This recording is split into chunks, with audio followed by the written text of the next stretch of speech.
बिस्मिल्लाहिर्रहमानिर्रहीम। Page 141। Third हम discuss करते हैं तीसरा स्टेप एरोबिक रिस्पायरेशन का, electron transport chain.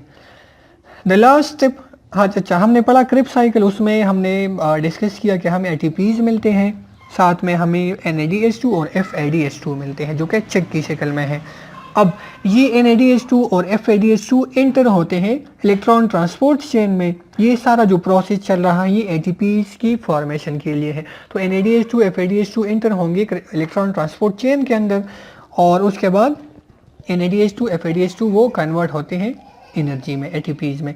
The last step in aerobic respiration, aerobic respiration का लास्ट स्टेप क्या है? Is the oxidation of reduce coenzyme NADH and FADH। जो हमें NADH और FADH मिले हैं क्रिप साइकिल में और इस तरह ग्लाइकोलिसिस में, तो उनकी ऑक्सीडेशन है दोबारा produce in glycolysis and Krebs cycle. It is done by using oxygen. किस चीज़ की मदद से? ऑक्सीजन की मदद से। ड्यूरिंग दिस स्टेप, अच्छा इसके लिए भी ऑक्सीजन की रिक्वायर्ड, इसके लिए भी ऑक्सीजन रिक्वायर्ड है और एरोबिक प्रोसेस है। During this step 2 electrons are release from NADH and FADH। NADH और FADH जो है वो स्प्लिट होते हैं into 2 electrons, pair of electron में स्प्लिट होते हैं, उसके साथ साथ 2H+ प्रोटॉन इससे रिलीज होते हैं। फिर वो इलेक्ट्रॉन जो है यूटिलाइज होते हैं, उनके पास एनर्जी होती है, तो वही एनर्जी ATP की फॉर्मेशन में इस्तेमाल होती है। These electrons then pass along a series of electron carriers called cytochrome. उनको हम साइटोक्रोम्स कहते हैं या उनको हम इलेक्ट्रॉन एक्सेप्टर या इलेक्ट्रॉन कैरियर्स कहते हैं। बेसिकली वो प्रोटीन के मॉलिक्यूल्स है, कम्प्लेक्सेस हैं, मुख्तलिफ नेम्स हैं उनके। During the transport from one cytochrome to another cytochrome, एक साइटोक्रोम से दूसरी साइटोक्रोम में जाने के दौरान ड्यूरिंग यहाँ से शिफ्ट हुआ, फिर उसके बाद ये रिसीव करता है, इसके बाद ये एक्सेप्ट करता है। तो ये बहुत सारे एक्सेप्टर इस तरह होते हैं माइटोकॉन्ड्रिया के अंदर। इलेक्ट्रॉन लूज एनर्जी, इलेक्ट्रॉन्स अपना एनर्जी क्या करते हैं? वो लूज करते हैं। दिस एनर्जी इज यूज्ड, ये एनर्जी यूटिलाइज होती है किस चीज़ में? To form ATP from ADP। ADP से ATP बनाने में वही एनर्जी यूटिलाइज होती है। किस तरह? ADP के साथ एक इनऑर्गेनिक फॉस्फेट आकर ऐड होता है जो कि किसी इनऑर्गेनिक सोर्स से आता है, तो फिर ATP बनती है। एट द एंड और आखिर में क्या बनता है? हमें ऑक्सीजन जो मौजूद है, अगर आपको याद हो हमने पढ़ा था नेसेंट ऑक्सीजन, जो जब हम फोटोसिंथेसिस भी पढ़ रहे थे उसमें भी हमने पढ़ा था, और यहाँ पर इसमें भी हाफ O2। तो जो हमें oxygen at the end the oxygen molecules accept electrons to form water. Last में जो माइटोकॉन्ड्रिया का मैट्रिक्स है उसके अंदर ऑक्सीजन होता है हाफ O2 प्लस 2 इलेक्ट्रॉन यहाँ से आते हैं और H+ वो मैट्रिक्स के अंदर मौजूद है। ये तीनों कंबाइन होते हैं तो हमें क्या मिलता है? वाटर यहाँ पर बन जाता है। तो ये हमारा इलेक्ट्रॉन ट्रांसपोर्ट चेन था। डिटेल इसकी हम पढ़ते हैं। तो इलेक्ट्रॉन ट्रांसपोर्ट चेन जो थर्ड स्टेप है हमारा एरोबिक रिस्पायरेशन का। This process takes place in, कहाँ पर होता है ये प्रोसेस? This process takes place in the mitochondria, और माइटोकॉन्ड्रिया में कहाँ पर? इनर मेम्ब्रेन में, inner membrane of mitochondria. Outer membrane है, फिर इनर मेम्ब्रेन, उसके बाद मैट्रिक्स है। तो इलेक्ट्रॉन ट्रांसपोर्ट चेन ये माइटोकॉन्ड्रिया के इनर मेम्ब्रेन में और मैट्रिक्स के अंदर ये प्रोसेस होता है। अब इस प्रोसेस में क्या होता है? NADH2 और FADH2 जो हमें ग्लाइकोलिसिस और क्रिप साइकिल में मिले हैं, वो दोनों NADH2 और FADH2 जितने भी मिले हैं वो they will release electrons and protons. Electron और प्रोटॉन में वो स्प्लिट होते हैं और मुख्तलिफ जगहों पर उनसे जो एनर्जी रिलीज होती है वो एनर्जी ATP की फॉर्मेशन में इस्तेमाल होती है। फॉर एग्जांपल हमारे पास ये माइटोकॉन्ड्रिया का एक सिंपल सा हम बनाते हैं डायग्राम।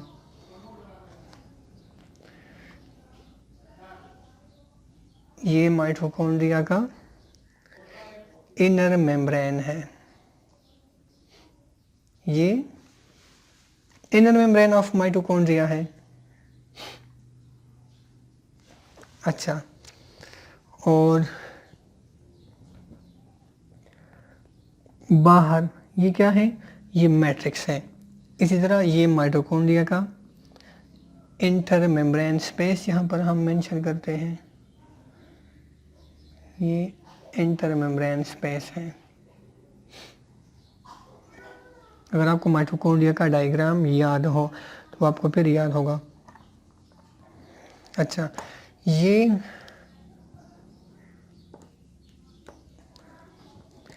दिस इज मैट्रिक्स, ये बाहर का जो एरिया है ये क्या है, मैट्रिक्स है।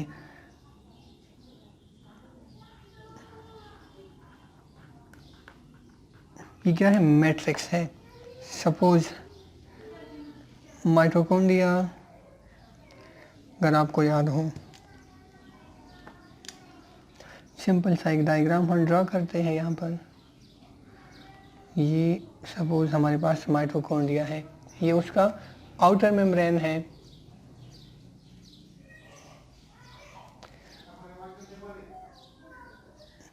फिर इनर मेम्ब्रेन को हमने पढ़ा था क्या है, ये फोल्डेड है, थ्रोन इनटू फोल्ड, इस तरह फोल्ड्स उसमें हैं, इस तरह उसमें फोल्ड्स हैं। और इन फोल्ड्स को हमने क्या कहा था, क्रेस्टी कहा था। उसके बाद ये माइटोकॉन्ड्रिया का क्या है, इनर मेम्ब्रेन स्पेस है। और ये क्या है, ये मैट्रिक्स है, ये आउटर मेम्ब्रेन है। अच्छा, और ये क्या है, ये इंटर मेम्ब्रेन स्पेस है। तो ये यहाँ पर ये मैट्रिक्स हुआ। ये जो एरिया है इसको हम इनर माइटोकॉन्ड्रियल मेम्ब्रेन कहते हैं। इतना ये जो स्पेस है ये क्या है, ये इनर माइटोकॉन्ड्रियल मेम्ब्रेन स्पेस या इनर माइटोकॉन्ड्रियल स्पेस है। और ये क्या है, ये इंटर मेम्ब्रेन स्पेस है। ये एरिया ये क्या है, ये इंटर मेम्ब्रेन स्पेस है।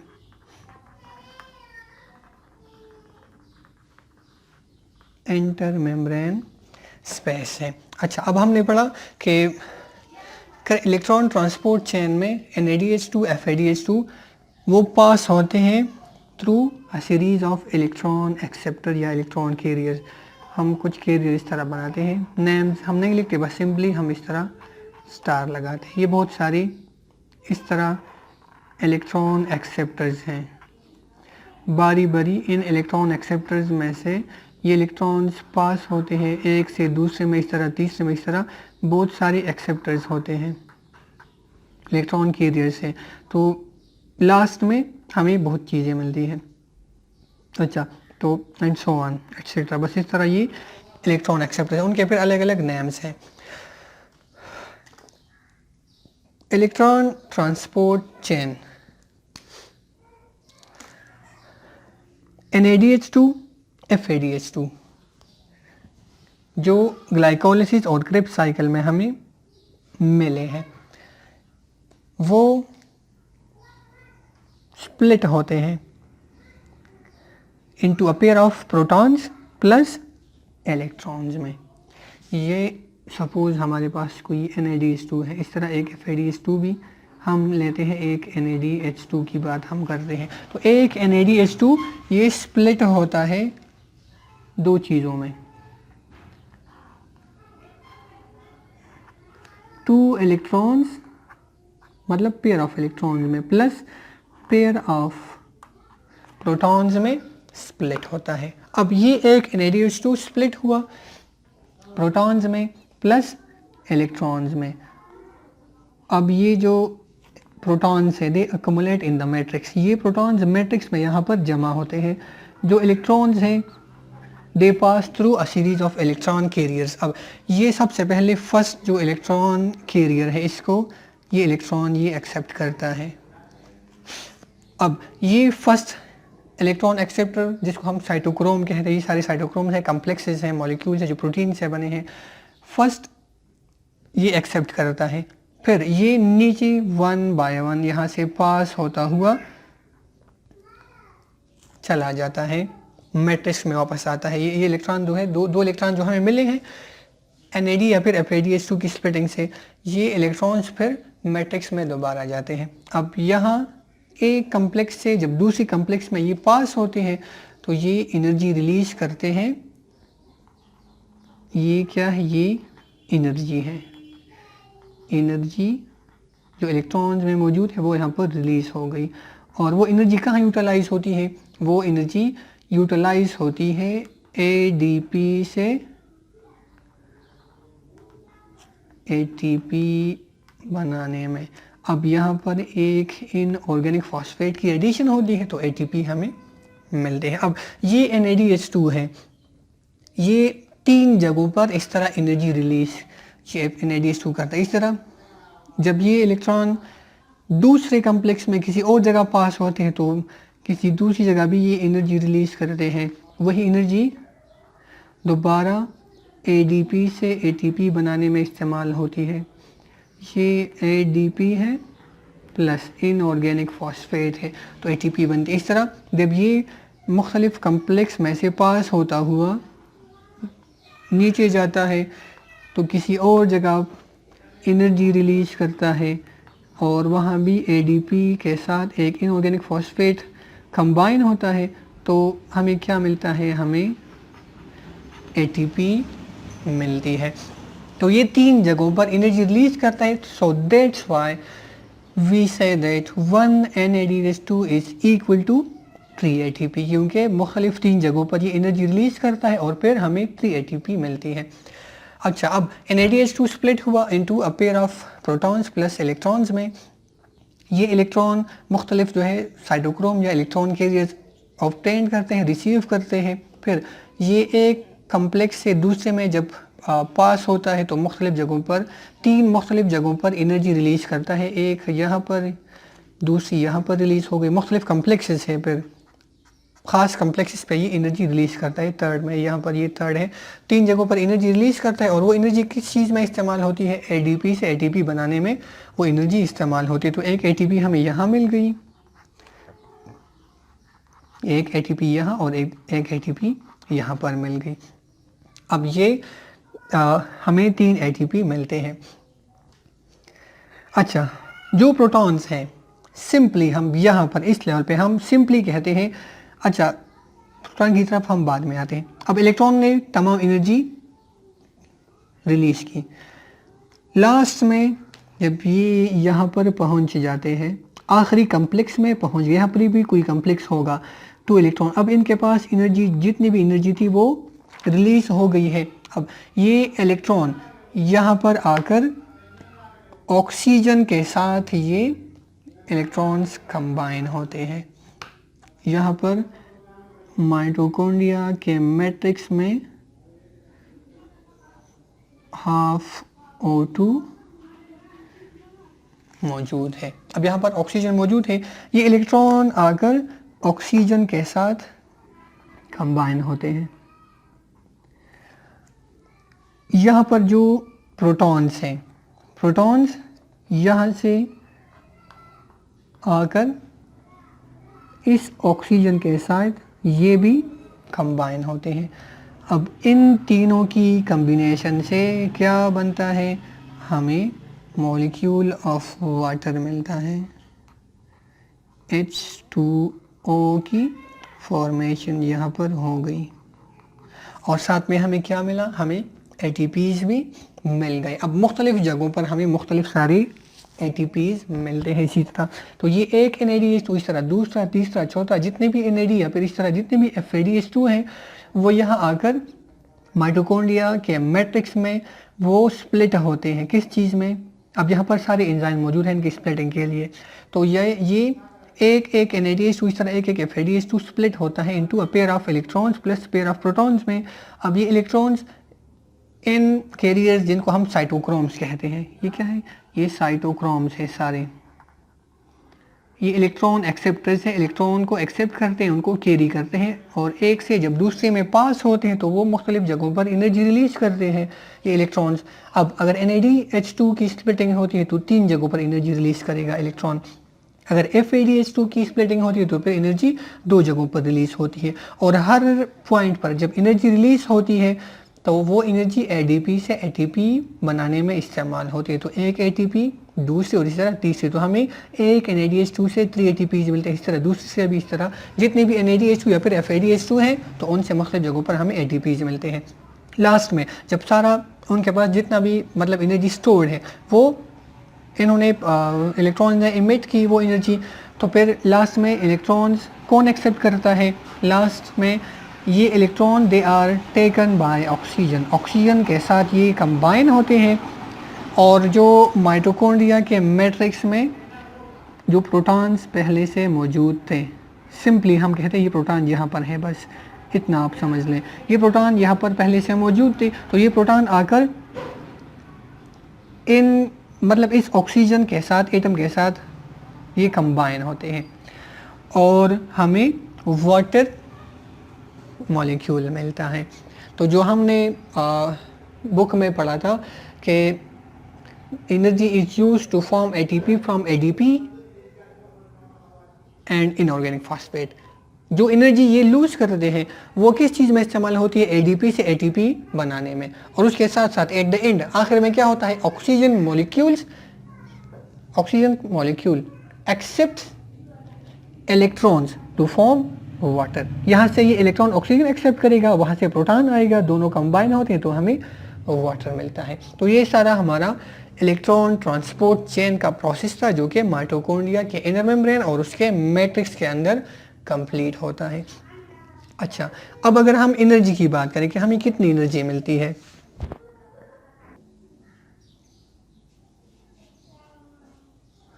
अच्छा तो इलेक्ट्रॉन ट्रांसपोर्ट चेन में NADH2 FADH2 जितने भी हमें ग्लाइकोलिसिस क्रिप्स साइकिल में मिले हैं सारी यहाँ पर मौजूद है। अब ये इलेक्ट्रॉन ट्रांसपोर्ट चेन स्टार्ट हुआ, NADH2 FADH2 कम्प्लेक्सेस में से पास होते हैं, वहाँ से एनर्जी रिलीज होती है और वो एनर्जी किस चीज़ में यूटिलाइज होती है? जब NADH2 स्प्लिट होता है किस चीज़ में?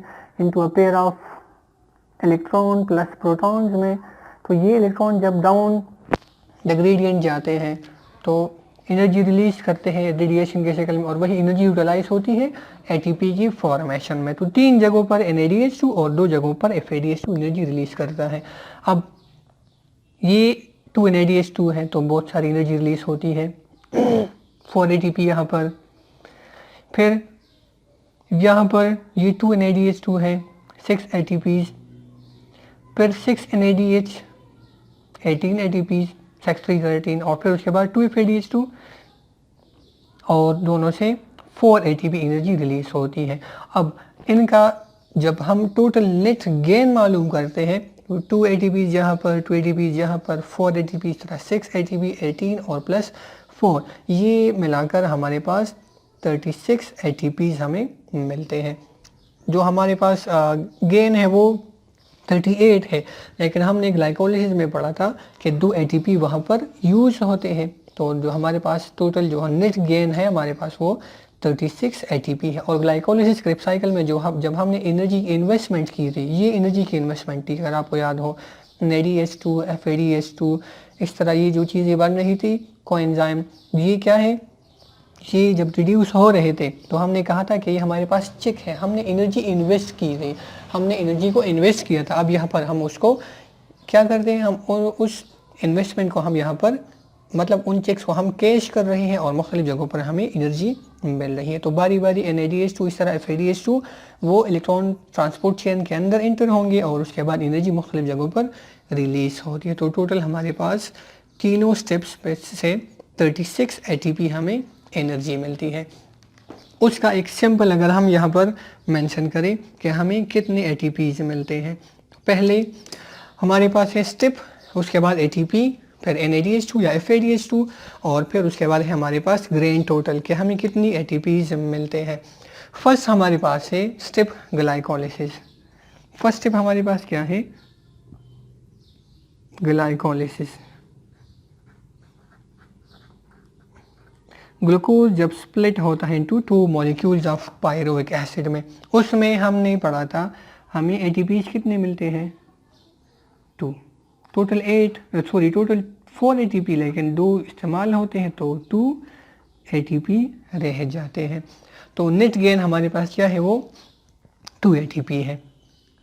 इसके साथ NADH2 कितने मिलते हैं या फिर FADH2 कितने मिलते हैं, तो ग्लाइकोलिसिस में अगर आपको याद हो हमने पढ़ा था हमें 2 NADH2 मिलते हैं। हमने एनर्जी यहाँ पर इन्वेस्ट की थी और वो चिक जिसको हमने कहा था वो है हमारे पास NADH2, और कितने हैं 2 NADH2 हमें मिलते हैं, 2 NADH2, और एक NADH2 3 ATP के बराबर है, 2 × 3 इक्वल टू यहाँ पर हमें 6 ATPs मिलते हैं, लेकिन क्या है इनडायरेक्ट हमें मिलते हैं अब, और डायरेक्टली 2 ATP मिलते हैं। अच्छा, अब ग्रैंड टोटल इनका क्या होगा, 2 ATP यहाँ पर 6 यहाँ पर, दोनों 2 और प्लस 6, ग्रैंड टोटल कितना है 8 ATPs हमें ग्लाइकोलिसिस में मिलते हैं।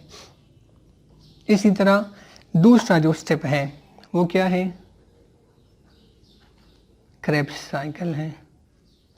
अच्छा, क्रेब्स साइकिल से पहले हमने पढ़ा था डी कार्बोक्सिलेशन, अगर हम उसको भी साथ में ऐड करें, डी कार्बोक्सिलेशन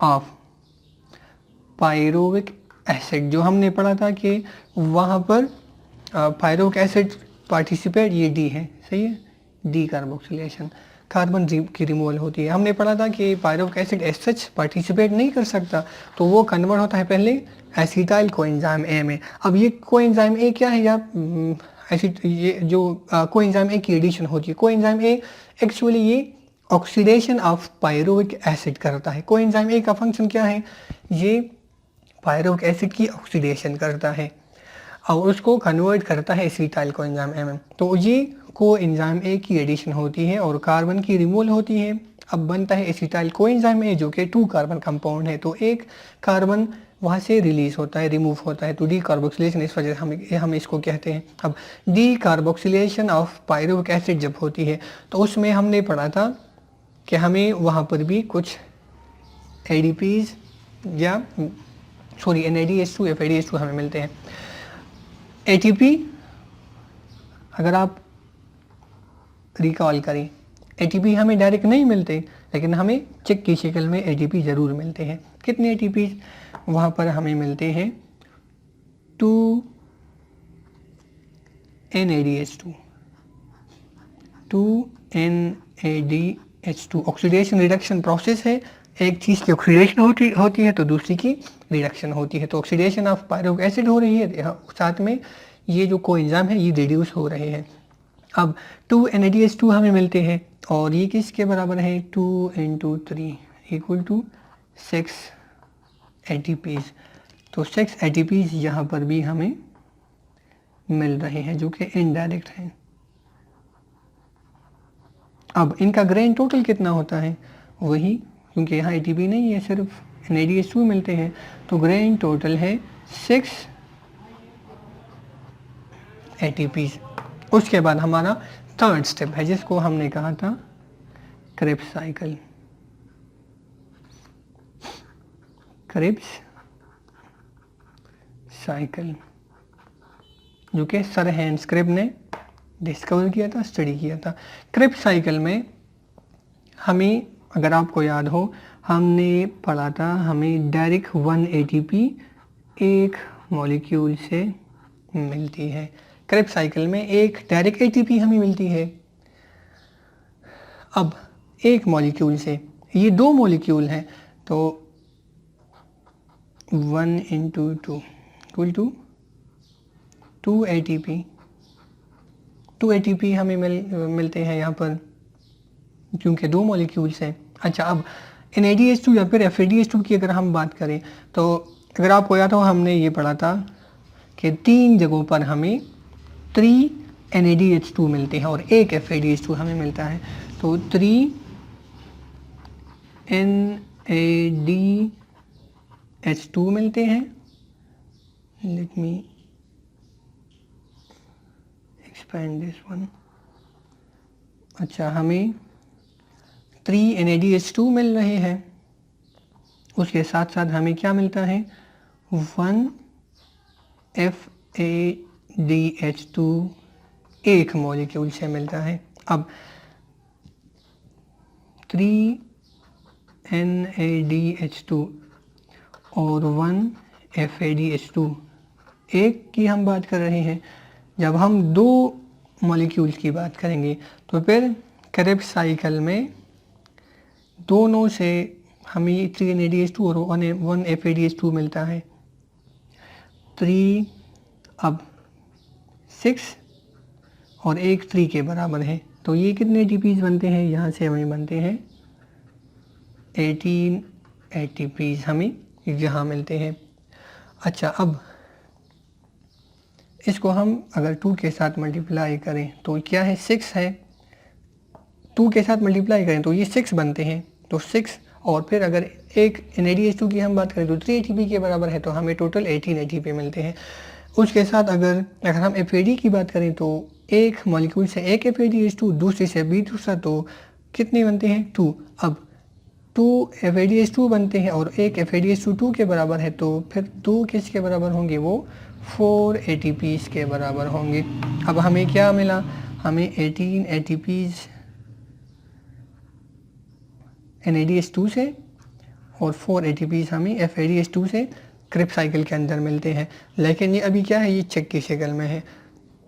बाद में जाकर इलेक्ट्रॉन ट्रांसपोर्ट चेन में ये हम इसको इनकेश करते हैं, तो हमें ATPs मिलते हैं।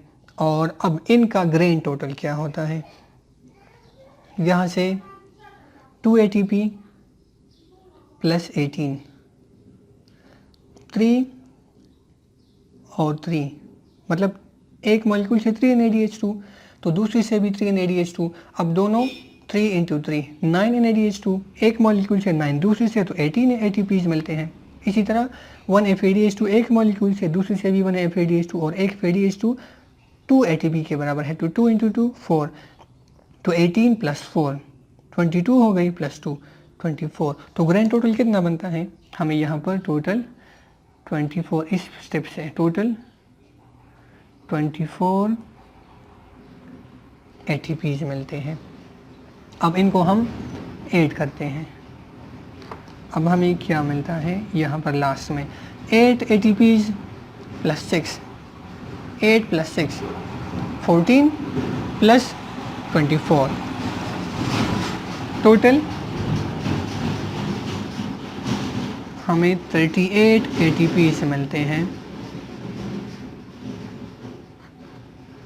अब हमने क्या पढ़ा था, इनमें से 2 इस्तेमाल होते हैं, 38 - 2, कितने ATPs रह जाते हैं, 36 ATPs हमारे पास जो ग्रेन टोटल बच जाता है वो हमारा है 36 ATPs। अच्छा, तो ये हमारे पास टोटल एनर्जी गेन या फिर एनर्जी का एक समरी एनर्जी की, या फिर उसका बैलेंस शीट था इन द एरोबिक रिस्पायरेशन के, पूरे एरोबिक रिस्पायरेशन के प्रोसेस में हमें कितने ATPs मिल रहे हैं। गेन जो टोटल है वो 38 ATPs है, लेकिन 2 यूटिलाइज होते हैं, हमने स्टार्ट में पढ़ा था। फिर हम 2 माइनस करते हैं क्योंकि वो तो इस्तेमाल हो गए 2 ATPs, तो नेट या टोटल जो हमारे पास गेन मिलता है, ग्रैंड टोटल, वो हमारे पास है 38। नेट गेन जो हमारे पास है वो हमारा है 36 ATP। अब ये 2 ATP कहाँ चले गए, वो हमने पढ़ा था कि they are use to pump NADH2 from the cytoplasm to mitochondria. Cytoplasm है, सपोज ये साइटोप्लाज्म है, ये क्या है, ये साइटोप्लाज्म है, और ये अब माइटोकॉन्ड्रिया है। यहाँ पर NADH2 मौजूद है। अब इस NADH2 को साइटोप्लाज्म से माइटोकॉन्ड्रिया के अंदर, ये माइटोकॉन्ड्रिया है, माइटोकॉन्ड्रिया के अंदर पंप करने के लिए क्या रिक्वायर्ड है, यहाँ ATP रिक्वायर्ड है, तो 2 NADH2 है तो 2 ATP यहाँ यूटिलाइज होंगे, क्योंकि ये प्रोसेस क्या है, एक्टिव प्रोसेस है।